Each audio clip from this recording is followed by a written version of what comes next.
Nation plus ન્યૂઝની team આજે ખંભાત ખાતે દરિયા કિનારે આવેલી છે અને આપને હું એ બતાવવાની કોશિશ કરીશ કે ગત અમાસમાં દરિયાનું પાણી આપ આ સામે જોઈ શકો છો.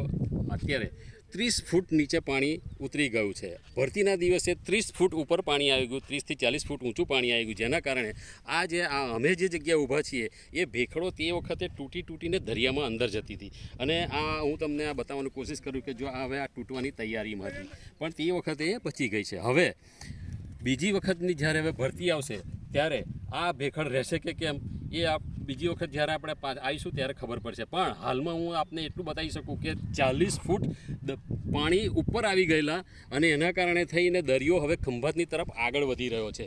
ખંભાતની તરફ જ્યારે દરિયો આગળ વધી રહ્યો છે ત્યારે ખંભાત બંદર જે એક સમયે પાછું ગતું રહેલું હતું અને વેપાર ઉદ્યોગ બંધ થઈ ગયેલા હતા, પરંતુ હવે ખંભાતવાસીઓને પણ એવી આશા જાગી છે કે ખંભાતનું જો બંદર આટલા 30 ફૂટનું પાણી 30-40 ફૂટનું પાણી જો ઉપર નીચે આવશે અને આ માટી કાંપ ધોઈને દરિયો પાછો જો આવશે તો ખંભાત ખાતે ફરી પણ નવી એક આશા જાગે એવી પરિસ્થિતિ ઊભી થઈ છે. ત્યારે હવે ખંભાતના ખાતે આ ગ્લોબલ વોર્મિંગ કહો કે પછી ક્લાઇમેટ ચેન્જ કહો, પરંતુ હવે દરિયાએ પોતાની કરવટ બદલી છે અને એના કારણે થઈ અને આ પાણી ખંભાત તરફ આગળ વધી રહ્યા છે.